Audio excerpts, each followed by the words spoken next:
పెహల్గాం తీవ్రవాదుల కాల్పుల్లో చనిపోయిన 26 మందిలో మేడిశెట్టి మధుసూదన్ గారు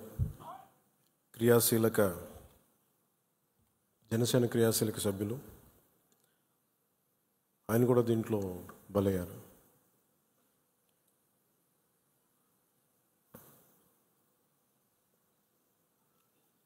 కశ్మీర్లో సరిహద్దుల్లో తూటాలు పేలితే, ఉగ్రవాదుల తూటాలు పేలితే దాని ప్రకంపనలు భారతదేశం అంతా ఎలా పాకిందో మనందరం చూస్తున్నాం. అది మన పార్టీ, మన జన సైనికుని కూడా చంపేస్తున్నది ఆ ఉగ్రవాదం. ముఖ్యంగా కశ్మీర్ అండ్ మెయిన్ మనం ఆయన కుటుంబాన్ని పరామర్శకెళ్ళినప్పుడు వారి సతీమణి మాట్లాడింది, వాడి పిల్లలు ఎంత ఘాతుకంగా చంపారంటే, ఎంత క్రూరంగా చంపారంటే, ఐడి కార్డ్స్ తీసుకొని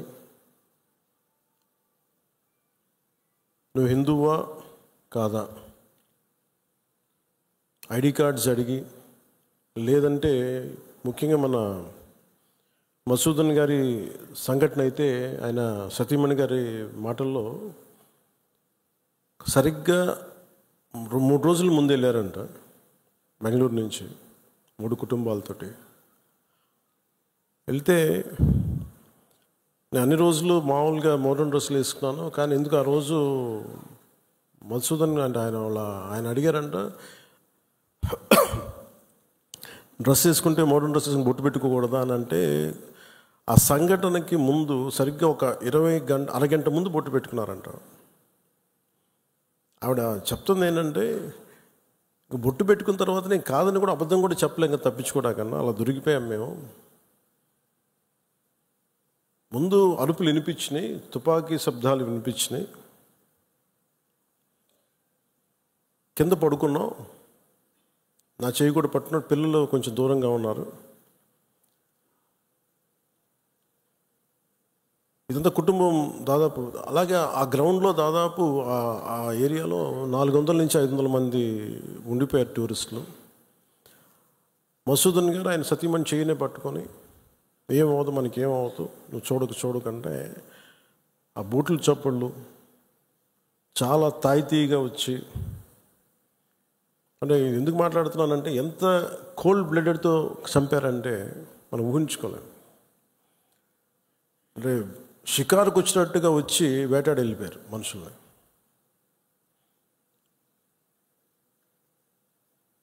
మనకి ఏమవ్వదు అని అలా అంటుంటే బూట్ల శబ్దాలు ఆగినాయి. ఆవిడికి తెలిసిందల్లా తుపాకీ శబ్దాలు వినిపించినాయి. కళ్ళు తెరిచి చూస్తే మొత్తం ముఖం మీద మొత్తం రక్తం ఉండిపోయింది, భర్త తాలూకు రక్తం. ఎంత క్రూరంగా చంపారంటే, నేను వైజాగ్ కూడా వెళ్ళాను చంద్రమౌళి గారి ఇంటికి. ఎక్కడ తల ఉండాల్సిన చోట తల లేదు. 35 బుల్లెట్లు 40 బుల్లెట్లు దింపారు తలలో, ర్యాపిడ్ ఫైర్ తోటి, ఆటోమేటిక్ గన్స్ తోటి. అంత దారుణంగా క్రూరంగా చంపేశారు. యుద్ధం ఎప్పుడు ఇంకొక ఆయుధం పట్టుకున్నవాడితో చేస్తాం, కానీ నిరాయుధులైన ఎంత నమ్మకం లేకపోతే కశ్మీర్కి వెళ్తారు. 22-23లో దాదాపు 2 కోట్ల మంది వెళ్ళొచ్చారు. అది ప్రెసిడెంట్ పాలన ఉన్నంతకాలం వచ్చారు. మొన్న పాలన మారగానే అప్పటికి చాలాసార్లు ఎన్నికలు ఇంకా సంసిద్ధంగా లేదు కశ్మీర్ అని చెప్పినా కానీ కొన్ని పరిస్థితుల వల్ల కుదరలేదు, రాజ్యాంగ పరిస్థితుల్లో ఇంకా ఉండదు అని చెప్పేసి మళ్ళీ ఎప్పుడైతే రాష్ట్ర చేతికి వెళ్ళిపోయిన పగ్గాలు, మళ్ళీ ఈ తీవ్రవాదులు విజృంభించి చాలా కోల్డ్ బ్లడెడ్గా చంపేశారు అందరూ. మీరు ఊహించుకోండి, మనందరం ఒక సాయంత్రం అంటే మనకి కశ్మీర్కి మనకి ఏంటి సంబంధం అనుకుంటాం. గ్లోబల్ విలేజ్ని మాట్లాడుతున్నాం, ప్రపంచాన్ని. అమెరికాలో చిన్నపాటి ఇన్సిడెంట్ జరిగితే దాని ప్రకంపనలు ఆంధ్రాలో కూడా ఉంటాయి. It's become a global village. అలాంటిది దేశం సరిహద్దులు ఏమి జరిగినా, దేశం లోపల ఏమి జరిగినా దాని ప్రకంపనలు మనకు కూడా తగిలి తీరుతాయి. మేబీ ఒక సగటు మనిషిగా బతికే మనకి అంత అవసరం లేకపోవచ్చేమో, కానీ మామూలు మనిషికి అవసరం లేకపోవచ్చేమో, కానీ being a political party, regional పార్టీకి మనకు ఎందుకు అనే ఒక మైండ్ సెట్ ఉంటుంది. మన సంబంధం నేను చెప్తున్నప్పుడు బిగినింగ్లో జాతీయ సమస్యల గురించి నేను మాట్లాడుతున్నప్పుడు చాలా హాస్యాస్పదంగా ఉండేవాళ్ళు అందరూ నాతో. నీకు ఎందుకు ఇవన్నీ స్టేట్స్ విషయాలు చూసుకుంటే, state is a part of the country కదా, state is a part of the nation, how do we ignore? కానీ ఈ లిమిటెడ్, ఈ తక్కువ స్థాయి ఆలోచన విధానంతో మనం ఎప్పుడు బయట ఆలోచించాం, పరిధి దాటి ఆలోచించాం.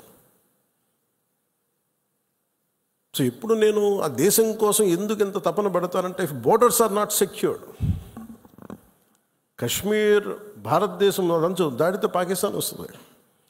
ఆ హద్దులు బాగలేనప్పుడు దాని ప్రకంపనలు ఇక్కడ దాకా వస్తాయి. మియాన్మార్లో గొడవలు జరిగితే మనకు ఎందుకు అనుకోవడానికి లేదు. అక్కడి నుంచి రోహింగ్యాస్ వచ్చేసి ఇక్కడ మనకి ఆంధ్రాలో కూడా ఉంటారు చాలామంది. దాని ప్రకంపన దాని తాలూకు ఇంపాక్ట్ మనకి ఏముంటుంది అనుకుంటే, సడన్గా తక్కువ జీతాలకు పనిచేస్తారు వాళ్ళ అవసరార్థం. అప్పుడు ఇక్కడ ఉండే స్థానికులకి ఉద్యోగాలు రావు. సో బార్డర్ మేనేజ్మెంట్ అనేది చాలా కష్టమైంది.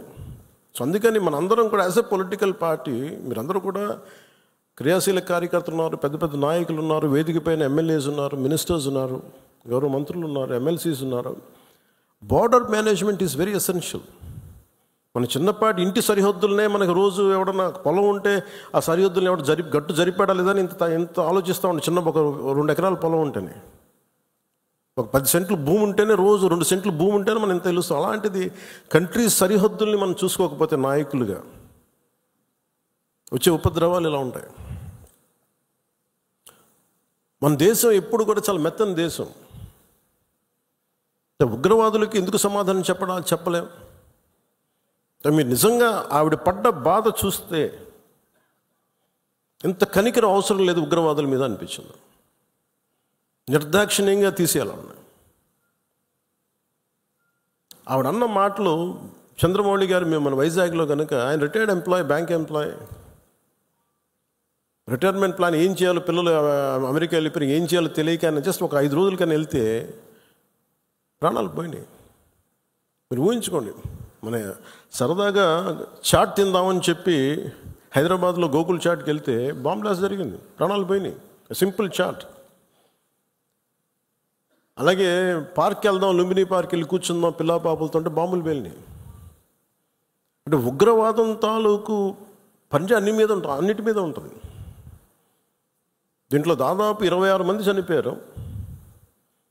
ఈ గుర్రాలని తీసుకెళ్ళి ఒక్కతను మటుకు ఒకే ఆయన ముస్లిం, మిగతా 25 మంది 25 మెంబర్స్ హిందూస్. అది కూడా ఆయన ఎదిరించాడు. ఆ గుర్రాలను తీసుకెళ్లే వ్యక్తి ఉగ్రవాదులు ఎదిరిస్తే ఆయన చంపేశారనేది వార్త. అంటే కశ్మీరు మనందరం ఒక అందమైన లొకేషన్ చూస్తే మేము చాలాసార్లు, అంటే నాకు ఎందుకు కశ్మీర్ అనేది ప్రత్యేకంగా నాకు తగులుతూ ఉంటుందంటే, యాజ్ ఎ లీడర్ మీరందరూ కూడా యాజ్ ఎ పొలిటికల్ పార్టీ స్టేక్ హోల్డర్స్గా మీరందరూ you have to read history. అంటే ఇవి భవిష్యత్తులో జరగకుండా ఉండాలి అంటే దాని తాలూకు కశ్మీర్లో తూటాలు పేలితే దాని ప్రకంపనలు ఇప్పుడు మన పార్టీ దాకా ఎలా వచ్చినాయో, ఇది దేశం అంతా ఇట్లాగే ఉంది పరిస్థితి. అంటే ఒక వాస్తవాన్ని వాస్తవంగా చెప్పడంలో తప్పే ఉంది అన్నాను. మన జర్నలిస్టులు కూడా మాట్లాడుతూ ఉంటే ఒక వర్గం మీద ఇంకో వర్గం అంటే మీరు ఎందుకు ఇంత లోపాయికారిగా మాట్లాడతారన్న. సన్నాయి నొక్కులను ఎందుకు నొక్కుతారు మీరు? When you are targeted based on your religion, let us say it, చెప్దాం దాన్ని. అంత మాత్రాన ద్వేషం అని కాదు, ఉగ్రవాదుల మీద కోపం అది. మన నాయకులు, ఇంతమంది ముస్లిం నాయకులు ఉన్నారు ఇక్కడ మనకి. ఈ రోజున మనం వివక్ష చూపించామా భారతదేశంలో? అన్ని వర్గాల మీద గొడవలు ఉంటాయి, చిన్న చితక గొడవలు లేకుండా ఎందుకుంటే ఒక ఇంట్లోనే గొడవలు ఉంటాయి. కానీ మన దేశం ఏర్పడిన విధానం మటుకు మరి అందరూ అవగాహన చేసుకోవాలి. ఎందుకంటే ఎందుకు నేను 3 రోజులు సంతాప దినాలుగా ప్రకటించిన ఆ బాధ నాకు తెలుసు ఎలా ఉంటుందో. అప్పటికి మధుసూదన్ గారు చనిపోయిన సంగతి కూడా నాకు తెలియదు. ఎందుకంటే నేను 86 నుంచి 89 దాకా మన్నయ్య గారి సునీ గారి సినిమాల్లో చాలాసార్లు మేము అక్కడికి వెళ్ళేవాళ్ళం. 3 to 4, 86 to 89. ఇంకా కశ్మీర్ ఉగ్రవాదం ఇంకా పైకి రానాలి, ఇంకా వచ్చి తొలి దశల్లో 89లో స్టార్ట్ అయింది. ఇంకా 90sకి దాదాపు ఎన్ని వేల మందిని చంపేశారు. కొన్ని లక్షల మంది కశ్మీరీ పండిట్స్ని వలసపోయేలా చేశారు. అంటే ఆ రోజు కనుక కశ్మీరీ పండిట్ల వలసను కనుక ఆపుండగలిగితే, అంటే ఎప్పుడు ఒక అలక్ష్యం, ఇది నా సమస్య కాదు వదిలేస్తే కశ్మీరీ పండిట్లు అక్కడే ఉంటారు, అక్కడే పుట్టారు, అక్కడే పెరిగారు. వేరే రాష్ట్రాల నుంచి కూడా రాలేదు, అందరూ అక్కడే పుట్టారు, అక్కడే పెరిగారు. లక్షలాది మంది కశ్మీరీ పండిట్స్ వలసలు వెళ్ళిపోయారు. నాకు పర్సనల్ ఎక్స్పీరియన్స్ ఏంటంటే 86, 89లో మేము షూటింగ్ల కోసం నేను కొంత ప్రొడక్షన్లో నేను పనిచేశాను. చిన్న ఏదైనా కావాలంటే అవసరాలుగా మార్కెట్కి వెళ్ళేవాడిని. శ్రీనగర్ మార్కెట్కి వెళ్తే ఫస్ట్ ఇయర్ బాగానే ఉంది, కానీ 86లో 87, 88కి చాలా ఇబ్బంది అయిపోయింది. ఇంకా 89 దగ్గరికి వచ్చేటప్పటికి షూటింగ్ జరుగుతుంటేనే గొడవలు అయిపోయాయి. 1-2 రోజులు త్వరగా ముగించుకొని వచ్చేస్తుంటే అప్పుడున్న కశ్మీరీ పండిట్ ఒక అతను చెప్పాడు, ఇంక మీరు రాలేరు ఇక్కడికి అన్నాడు. ఎందుకంటే మా మొహల్లాల్లో, మా ఏరియాల్లో చాలా ఇబ్బందులు అయిపోతున్నాయి, మాకు ఇబ్బంది వచ్చేసరికి మీరు రాలేరు కళ్యాణ్ మీరు అని చెప్పాడు. అంటే ఆ రోజు నుంచి ఈ రోజు దాకా కశ్మీర్ ఎప్పుడు ఒక మండుతున్న సమస్య. మీరు as a party you make very stable. This is Janasena decision, all of our decision. అది Kashmir is an integral part of India that can not be denied. అది మీరు చాలా బలంగా మీరు మాట్లాడాలి. Kashmir is an integral part of India, it will be an integral part of India for ever. ఎందుకంటే ఎందుకు మాట్లాడుతున్నానంటే కశ్మీర్ పేరు కశ్యప మహర్షి మీద వచ్చింది. అమర్నాథ్ టెంపుల్ కానీ, ఇక్కడి నుంచి కేరళ నుంచి కశ్మీర్కి శంకరాచార్య మఠం కానీ, తర్వాత మతాలు మారుండొచ్చేమో ప్రజలు, కానీ అందుకని మీరు దీన్ని చాలా బలంగా నమ్మాలి. యాజ్ ఒక చిన్న గొడవ జరిగినప్పుడు అది మనకెందుకని అనుకోకండి. అందుకని దిస్ ఈజ్ జనసేన స్టాండ్. ఇది నేను బలంగా నమ్ముతాం, బలంగా ఆచరిస్తాం. భవిష్యత్తులో ఇలాంటి సంఘటనలు జరగకుండా ఉండాలి. మనం ఇవ్వగలిగేది ఏంటంటే ఒక నాయకుడికి దేశాన్ని, ఒక చిన్నపాటి ఇంటిని నడపాలంటేనే కష్టం. ఇన్ని రాష్ట్రాలు, ఇన్ని విభిన్నమైన సంస్కృతులు, ఇన్ని భాషలు, ఇన్ని పొలిటికల్ పార్టీస్, వీటన్నిటి మధ్య వైరుధ్యాల మధ్యలో ఒక ఏకాభిప్రాయంతో ఒక దేశాన్ని నడపాలి ఒక ప్రధానమంత్రికి అంటే ఎంత కష్టమైన పరిస్థితి అది. అలాంటి వ్యక్తులకి మనం ఇవ్వగలిగేది చిన్నపాటి ఊతం అంతే, చిన్నపాటి ఆసరా. ఎక్స్ట్రా గొడవలు క్రియేట్ చేయకుండా కొంచెం బాధ్యతగా మాట్లాడటం, అవసరమైన చోట భుజం కాయటం. As part of NDA this is our responsibility. ఎందుకు నేను దీన్ని ఫస్ట్ టైం, నేను ఇప్పుడు దాకా మాట్లాడిన విధానంలో కొంచెం సాఫ్ట్గా ఫస్ట్ టైం నేను ఎందుకు హిందూ, టార్గెటెడ్ హిందూ, మిగతా వాళ్ళు ఇబ్బంది పడుతూ ఉన్నారు మాట్లాడటానికి. ఉగ్రవాదులు టార్గెట్ చేసి హిందువులను చంపారు, ఇది సత్యం అంతే. వాళ్ళు అన్న మాట నాతో ఏంటంటే, మధుసూదన్ గారి భార్య, ఇఫ్ ఆమె ముస్లిం నన్ను స్పేర్ చేసేవాళ్ళు సార్. మేము చేసింది పాపం, బీయింగ్ ఏ హిందూ పుట్టడమా మేము చేసింది? కనీసం మా చేతుల్లో ఆయుధాలు కూడా లేవే, మేము సైనికులం కూడా కాదే, మేము బిడ్డలిద్దరు అక్కడే ఉన్నారు. నేను ఆలోచించలేదు, ముందు నేను అనుకున్నాను ఆయన ఒక్కైనా వెళ్ళారేమో, అలా చనిపోయారేమో అనుకున్నాను. కానీ కుటుంబం అంతా ఉంది, ఇంకో 2 ఫ్యామిలీస్ ఉన్నాయి. అందరి ముందు దారుణంగా చంపేస్తే, ఇంకా ఇది భారతదేశం కాబట్టి చాలా 7 దశాబ్దాల తర్వాత మాట్లాడుతున్నాం మనం. కశ్మీర్ని 3 సార్లు, మన పాకిస్తాన్ని 3 సార్లు ఓడించాం. సహనం ఎక్కువైపోయింది మన దేశానికి. ఎందుకని కంట్రీ మనుషులే సహనం ఎక్కువ మనకి. ఏదైనా అతి చేస్తే మంచిది కాదు, అతి సహనం కూడా మంచిది కాదు, మితిమీరిన మంచితనం కూడా మంచిది కాదు. ఇష్టారాజ్యంగా వచ్చి కాల్ చేసి వెళ్ళిపోతాం అంటే మనం ఎందుకు కామ్గా ఉండాలి? మన జన సైనికుడు చనిపోయిన మన జన సైనికుడు మనలో ఎవరైనా కావచ్చు, అది నేను కావచ్చు, మీరు కావచ్చు, ఎవరైనా కావచ్చు. అది ఎంతమంది ఇక్కడికి వచ్చేసి ఉంటున్నారో మనకు తెలియదు, ఏ ముసుగులో ఉంటున్నారో తెలియదు మనకి. సో మీరు వెళ్ళేటప్పుడు ఇది నిరంతర పహార, eternal vigilance is essential element for democracy. మన బాధ్యత పదవులు వచ్చేసినాయా లేదా, మనం గెలిచేసామా లేదా కంటే కూడా ఎంత బాధ్యతగా ఉండగలం, మనం ఎంత నిరంతరంగా మనం విజిలెన్స్తో ఉండగలం, పహారా కాయగలం సమాజం మీద. ఊళ్ళల్లో ఎవరైనా కొత్త వ్యక్తులు వచ్చారా, అనుమానాస్పదంగా తిరుగుతున్నారా, ఇవన్నీ it's also part of our responsibility. So నాకు ఇది 3 సార్లు యుద్ధం ఓడిపోయిన తర్వాత మన మంచితనం ఇంకా అర్థం చేసుకుంటే ఇలాగ వచ్చి ఇళ్లలోకి వచ్చి చంపుతారు. షికారుకి వెళ్తే, సరదాకి వెళ్తే చంపేస్తారు. దీనికి మటుకు చాలా బలమైన స్టాండ్ తీసుకోవాలి. అందుకే నాయకులందరికీ కూడా, జన సైనికులందరికీ కూడా, వీరమలందరికీ కూడా ఇది ధైర్యంతో కూడుకున్న పని. ఉగ్రవాదులను ఎదుర్కోవడం అంటే ధైర్యంతో కూడుకున్న పని. Though we are a regional party, we didn't expand as on now. We confined only to state, AP, maybe కొంత తెలంగాణ. కానీ మన ఆలోచన విధానం జాతీయవాదం. ఇది మీరు బలంగా ఉండగలిగితేనే రేపొద్దున యుద్ధ పరిస్థితులు రావచ్చు, రాకపోవచ్చు, నాకు తెలియదు యాజ్ ఆన్ టుడే. బట్ కొన్ని 7 అంశాల మీద నిర్ణయాలు తీసుకున్నారు. ముందు వాటర్ ఆపారు. అంటే కొంతమంది మాట్లాడుతారు, కొంతమంది లీడర్స్ ఎంత లౌకికవాదం, ఎంత సెక్యులరిజం అంటే అందరికీ, ఎంత సెక్యులరిజం అయిపోయిందంటే అందరికీ. నేను అనేది మన కంట్రీ స్లోగనే సత్యమేవ జయతే. Unlike America, in God we trust అంట. 3 కోట్ల దేవతలు ఉన్న దేశాలలో మన సత్యాన్ని నమ్ముతాం, కానీ మన అమెరికాలాగా ఇన్ గాడ్ వీ ట్రస్ట్ ఒక దేవుడిని పెట్టలేదు మన దేశంలో. We are beyond religion, we are beyond God. Truth is eternal. సత్యం అంటే ఏంటి? ఒక తప్పుని తప్పుగా చెప్పడం, ఒప్పుని ఒప్పుగా చెప్పడం. If I make a mistake, I'll say admitted it's a mistake. Constant కరెక్షన్లో ఉండాలి. ఎటర్నల్ ట్రూత్ అది.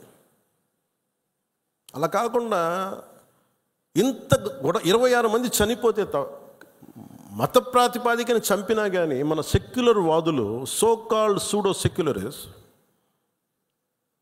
వాళ్ళు ఏం మాట్లాడుతున్నారు? మతం అడిగి చంపలేదంటారు. చనిపోయిన మధుసూదన్ గారి భార్య, అందరూ వాళ్ళ అబద్ధాలు చెప్తారు. వాళ్ళు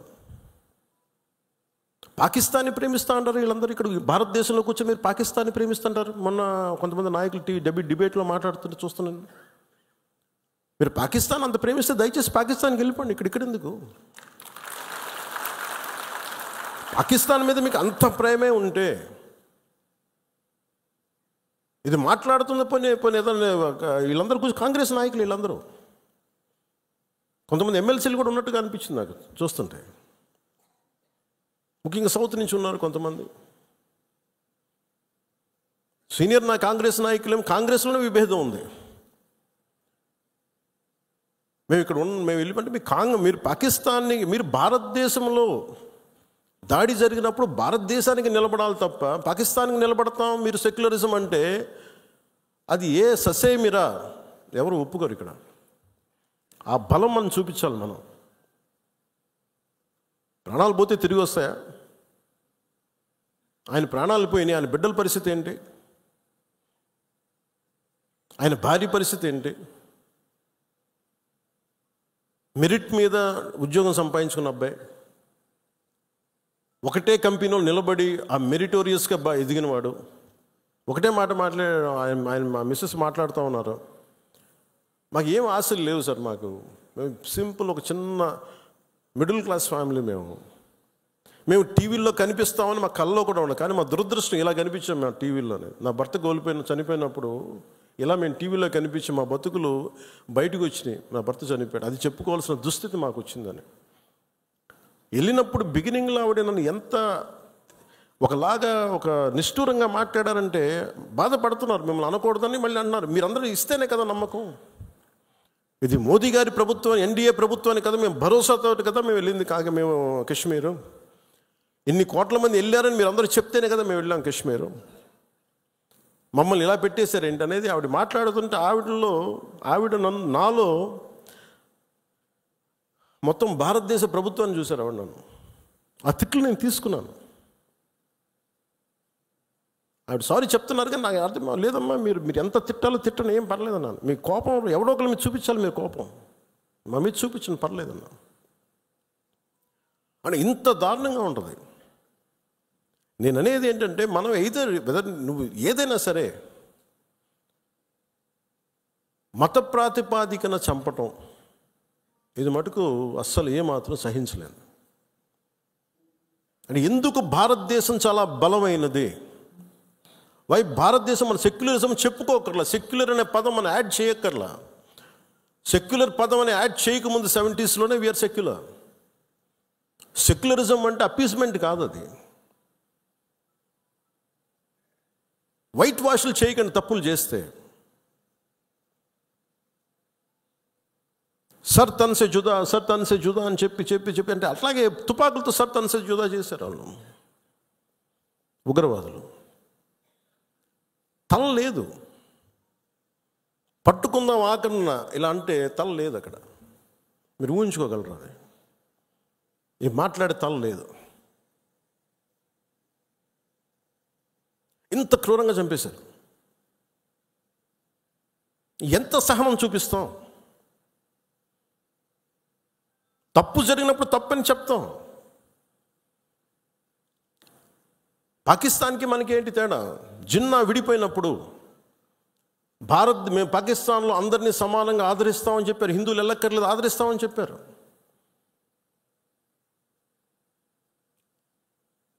రెండు కోట్ల పైన ఉండే, చాలా కోట్ల ఎక్కువ, అంత జనాభా ఉండే చోట ఈరోజు జస్ట్ పట్టుమని కొన్ని లక్షల్లో ఉంటారు పాకిస్తాన్లో హిందువులు, అంతే. బట్ వేరస్ మన దేశంలో పాకిస్తాన్లో ఎంత జనాభా ఉందో ముస్లిం జనాభా అంత జనాభా ఇక్కడ ఉంది. That's what India is.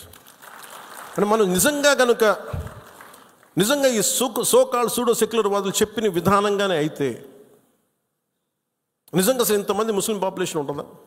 ఇంత వివక్ష చూపించే దేశం అయితే, హిందువులే నిజంగా వివక్ష చూపించే దేశమే అయితే ఇన్ని లక్షల మంది ఉండగలరా? అసలు ఇన్ని కోట్లాది మంది జనం ఉండగలరా? పాకిస్తాన్లో ఎంత ముస్లిం జనాభా ఉందో భారతదేశం అంతే ముస్లిం జనాభా ఉందో. దాదాపు అంత వివక్ష హిందువులకి ఎందుకు ఉంటుంది?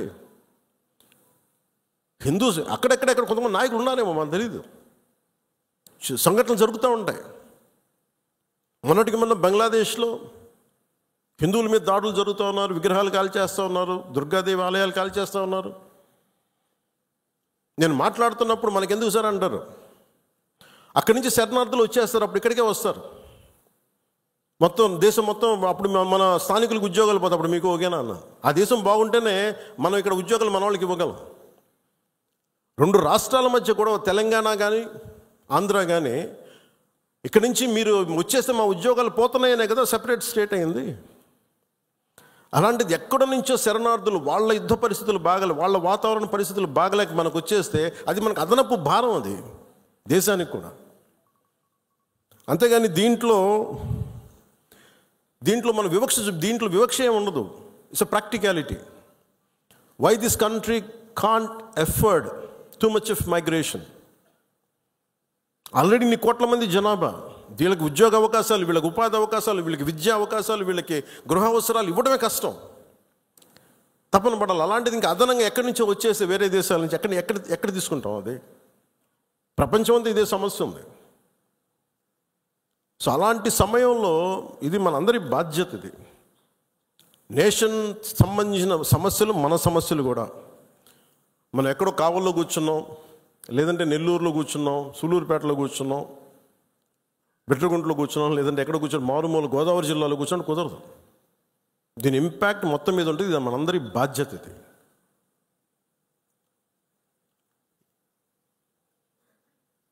ఈ రోజున మనకి ఒక వాస్తవంగా మాట్లాడటం తెలుసుకుందాం. నేను చాలాసార్లు ముస్లిం సమాజానికి కూడా చాలాసార్లు చెప్పాను. నేను ఎందుకు ఇంత మాట్లాడాల్సి వస్తుంది, ముస్లిం, క్రిస్టియన్, హిందూని ఎందుకు మాట్లాడాల్సి వస్తుందంటే, హిందువులకు ఉన్నది ఒకటే దేశం, ఇంక వేరే దేశం లేదు.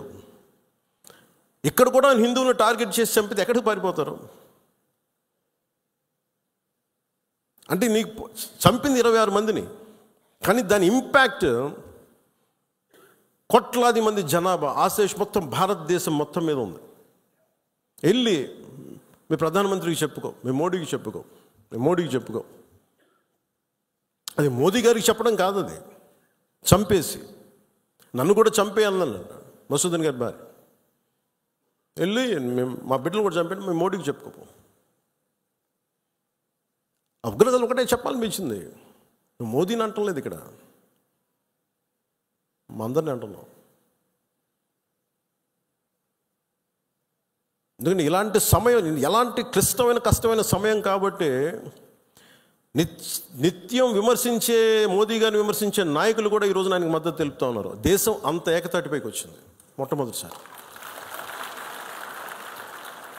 ఇలాంటి సమయంలో అంటే నేనేదేంటంటే ఇర్రెస్పెక్ట్ ఆఫ్ మన డిఫరెన్సెస్ అసైడ్, ఉగ్రవాదం మీద మటుకు, హింస మీద మటుకు, ఇర్రెస్పెక్ట్ ఆఫ్ రిలీజియన్, మనందరం ఒకటే మాట మాట్లాడాలి. దీంట్లో మాట్లాడితే ఓట్లు పోతాయా, దీంట్లో మాట్లాడితే ఓట్లు వస్తాయి, ఇవన్నీ ఆలోచించకండి. Whether you have spoken truth or not, సత్యమేవ జయతే. నువ్వు ఒకటే మాట్లాడాలి, నేను ఓట్లు వస్తాయని నేను రాలా, మార్పు తీసుకురాగలమా లేదా అనేది రాజకీయాల్లోకి వచ్చాం. ఓట్ల కోసం అయితే నా లాంటి ఇంత తపన పడక్కలు, ఇంత కష్టపడక్కలు. చాలా గొప్ప పార్టీలు ఉన్నాయి, అనుభవజ్ఞుల నాయకులు ఉన్నారు.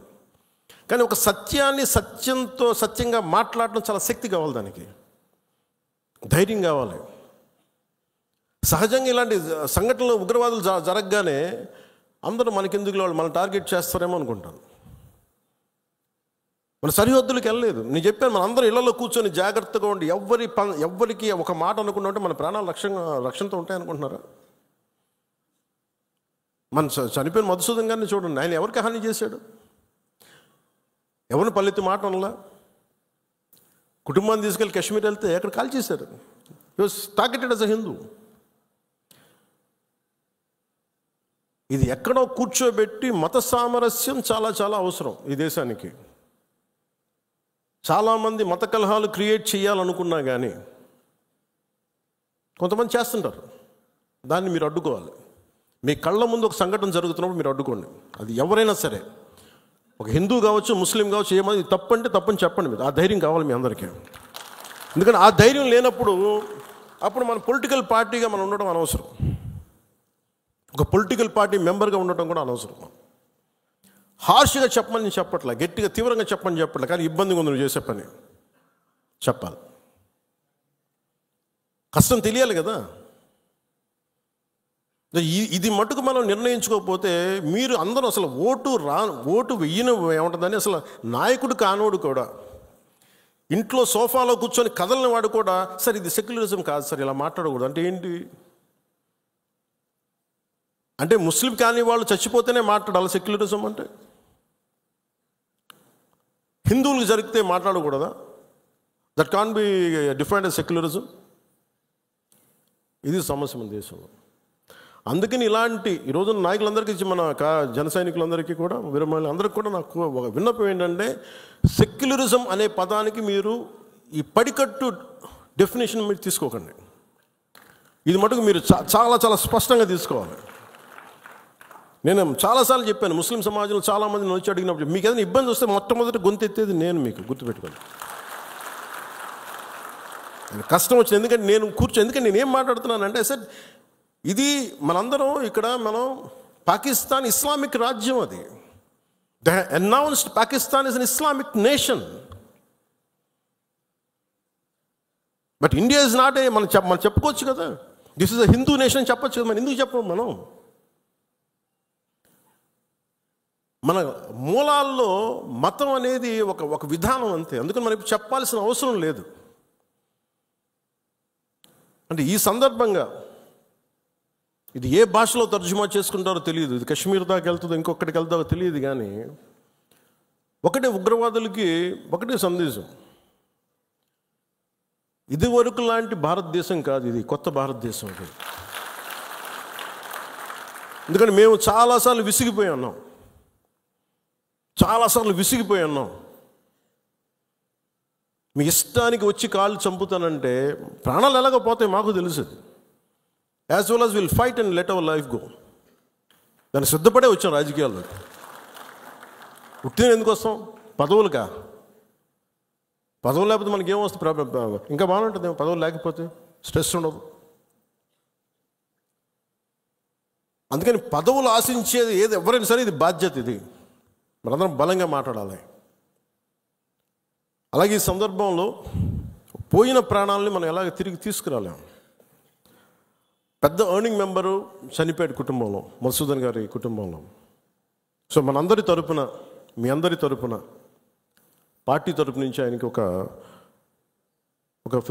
50 లక్షల రూపాయలు ఆయన కుటుంబానికి అందజేస్తున్నాం. అది నాకు ఎప్పుడు డబ్బులు అనౌన్స్ చేయడం ఇబ్బందిగా ఉంటుంది.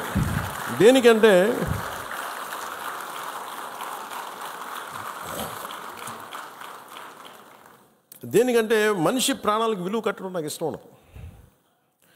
కానీ కొన్ని సందర్భాల్లో అది చిన్నపాటి ఊతం అవుద్ది అంతే. పిల్లల చదువులకు కావచ్చు, ఇంకోటి కావచ్చు. ఇవన్నీ కాకుండా మధుసూదన్ గారి కుటుంబానికి, వారి కుటుంబ సభ్యులందరికీ ఈ సందర్భంగా నేను ఒకటే విన్నవించుకుంటున్నాను.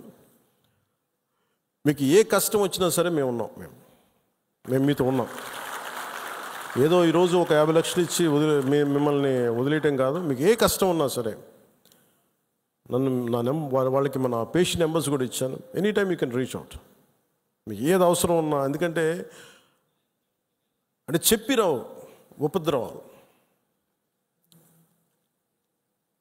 అని నాకు ఏమనిపించిందంటే, ఆ పిల్లోడిని మాట్లాడుతుంటే, మధుసూదన్ గారి కొడుకుని చూస్తుంటే ఒక్క సంఘటనకు పెద్దోడు అయిపోయాడు అబ్బాయి. 10 ఏళ్ళు ఏజ్ వచ్చేసింది. 10 ఏళ్ళు ఎంత ఉంటాయి అంతే, 10-11 ఉంటాయి అంతే. ఒక 20 ఏళ్ల కుర్రోడు ఎలా మాట్లాడుతాడో అలా మాట్లాడుతున్నాడు అబ్బాయి. ఒక చిన్నపాటి సంఘటన చాలు. నేను చాలాసార్లు అనుకుంటాను, పాలిటిక్స్లో రాకముందు రిస్క్ అది ఇది అనుకుంటే నేను అనుకునేవాడిని సింపుల్గా రోడ్డు మీద వెళ్తుంటే కూడా చచ్చిపోవచ్చు కదా. As well as you embrace an ideology. ఒక భావజాలాన్ని పట్టుకోండి. దానికోసం చనిపోతే మంచిది కదా, ఉట్టి పుణ్యాన్ని చచ్చిపోవడం కంటే కూడా. ఇక నాకు మొన్న నా కొడుకు ఒక ఫైర్ యాక్సిడెంట్లో చిక్కుంటే నాకు అనిపించింది. సింపుల్ సమ్మర్ క్యాంప్ అది. ఫైర్ యాక్సిడెంట్లో చిక్కుకుంటే పక్కన ఉన్న ఒక బిడ్డ చనిపోయింది. ఇంకో పక్కన ఉన్న బిడ్డ మొత్తం కాళ్ళు చేతులు మొత్తం కాలిపోయినాయి.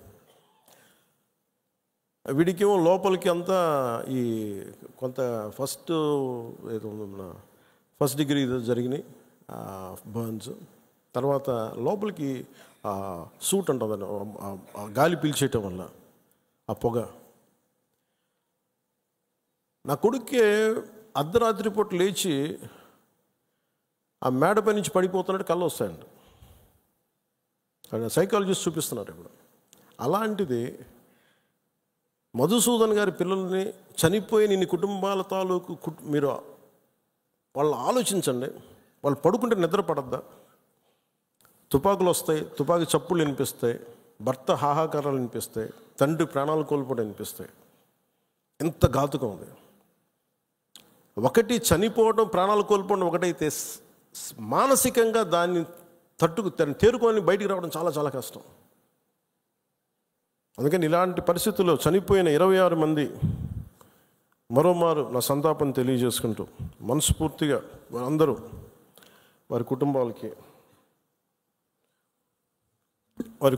వారి అందరి కుటుంబాలకి దాదాపు మీకు అంటే మన ఇలాంటి 26 మందిలో ఒకళ్ళు ఇందోర్ నుంచి సుశీల్ నత్యాల్, హేమంత్ సుహాస్ జోషి ముంబై, వినయ్ నర్వాల్ హర్యానా, అతుల్ శ్రీకాంత్ మోని మహారాష్ట్ర, నీరజ్ ఉద్వాని ఉత్తరాఖండ్, బిథన్ అధికారి కోల్కతా, సుదీప్ నెపోనే నేపాల్, శుభం ద్వివేది కాన్పూర్, ప్రశాంత్ కుమార్ సత్పతి ఒడిషా, మనీష్ రంజన్ బంగాల్, ఎన్ రామచంద్ర కేరళ, సంజయ్ లక్ష్మణ్ లాలి తానే, సయ్యద్ అదిల్ హుసేన్ షా పెహల్గామ్, ఇందాక చెప్పిన గుర్రం ఇచ్చే వ్యక్తి,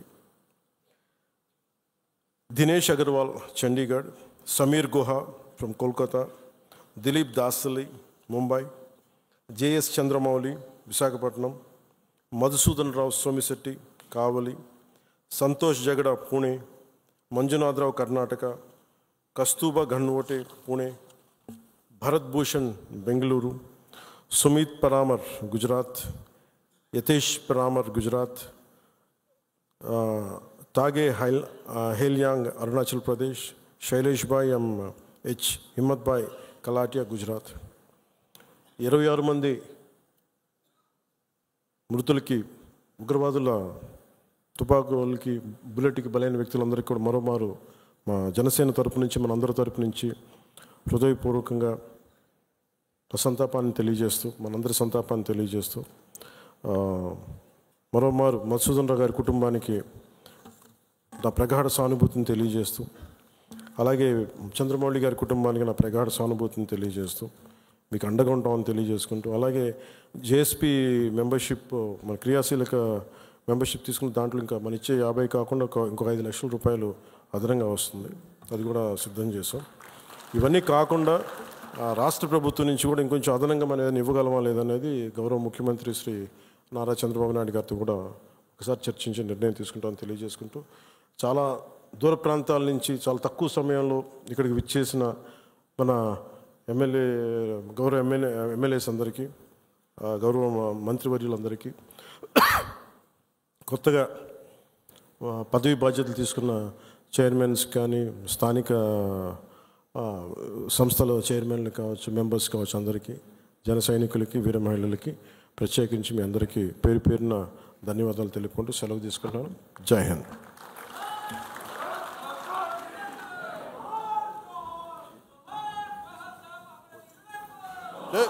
జోహార్